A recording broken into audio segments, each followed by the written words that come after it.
भगवान शंकर का चरित्र बताने लगे। एक बार भगवान सदाशिव मां पार्वती के साथ विहार कर रहे थे।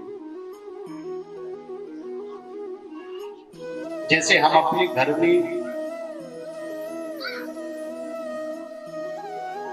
जरूरी नहीं है कि हम कुर्ता पहन करके ही रहें, हम केवल बनियान में भी रह जाते हैं, निकर पहन करके भी रह जाते हैं।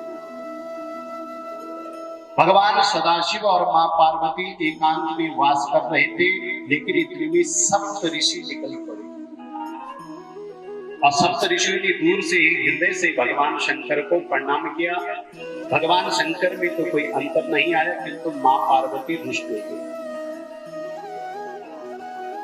कि एक तो घर नहीं बना रखा है अपने लिए, और घर भी ऐसा है पूरा वन ही अपना घर है। अब इस वन में कभी कोई महात्मा आ जाए, कभी कोई महात्मा आ जाए, कभी कोई संत आ जाए, और इनको तो महाराज ये तो जरा भी लज्जित नहीं होंगे, लेकिन मैं तो स्त्री हूं। नाराज हो गई मां पार्वती, रुष्ट हो गई भगवान शंकर से। भगवान शंकर समझाने लगे कि देवी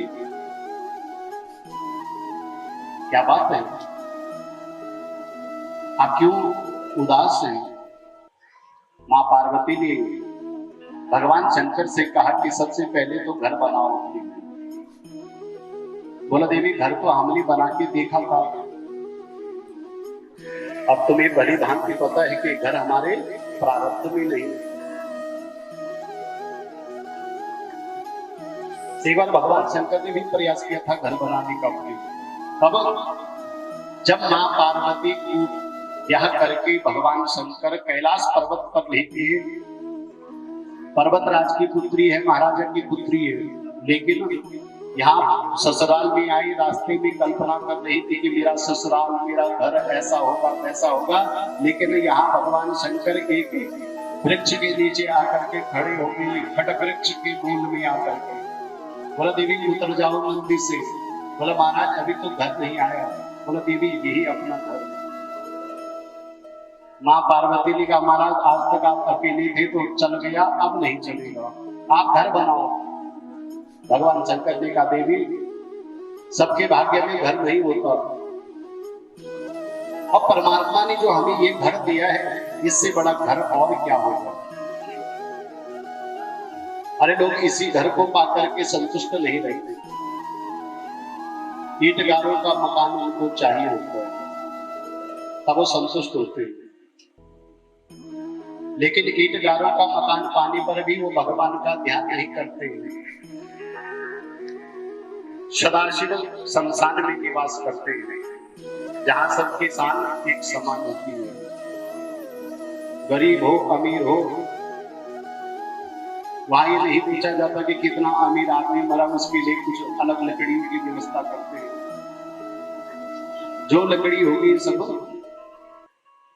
उसी में स्वाहा होते हैं। भगवान शंकर ने विश्वकर्मा को आदेश दिया, तो विश्वकर्मा ने एक सुंदर नगरी का निर्माण किया, जिसको कहते हैं लंका। मां पार्वती ने देखा मेरा बड़ा सुंदर घर बन गया, मंगल कलश लेकर के गई, लेकिन भगवान शंकर से कहने लगी कि गृह प्रवेश ऐसा नहीं होता। भगवान शंकर ने कहा देवी फिर बताओ कैसे होगा। बोला पहले किसी श्रेष्ठ आचार्य को बुला करके मंत्रोच्चार करवाइए। भगवान शंकर ने कहा कि हमारा एक चेला है जो चारों वेदों का विद्वान है, तो बाहर से किसी नए पंडित को बुलाएंगे तो बार बार मन में लगाएंगे तो क्या दें, और जिनसे आपका पुराना संबंध होगा तो फिर कोई मन में किसी भी प्रकार की कोई शंका नहीं रहेगी। दक्षिणा ज्यादा भी दे दी तो भी बढ़िया, कम भी दे दी तो भी बढ़िया। और आप जानते भी हैं कि ये मंत्र अच्छे पढ़ते हैं। भगवान शंकर जी का देवी हमारा चेला है रावण, उसी को गृह प्रवेश के लिए बुलाते हैं। रावण को बुलाया, विधि विधान से गृह प्रवेश हुआ, और गृह प्रवेश विधि विधान से होने के बाद भगवान शंकर ने रावण को कहा वैसे तुम हमारे चेले हो, लेकिन आज तुमने हमारा गृह प्रवेश किया है, आज तुम ब्राह्मण के रूप में आए हो, तो दक्षिणा में हम तुम्हें क्या देंगे? रावण ने कहा महाराज जो मैं मांगूंगा वो दोगे? भगवान शंकर ने कहा कि आपकी इच्छा के ही अनुसार आपको दक्षिणा दी जाएगी, इसलिए तो पूछ भी रहे हो, नहीं तो हम चुपचाप बुद्धि के अंदर आपको दे देते हैं। लेकिन हमारी इच्छा है कि तुम मांगो, क्या तुम्हें दक्षिणा दें? तो रावण ने कहा हाथ में जल लो। भगवान शंकर ने हाथ में जल लिया। रावण ने संकल्प पड़ा, ये जो सोने की नगरी है ये मुझे दान में दे दो। भगवान शंकर ने कहा ठीक है, ये पकड़ो चाबी और माँ पार्वती को काफी भी चलो। और फिर माँ भगवती को लेकर के कैलाश पर्वत पर आ गए, वट वृक्ष के मूल।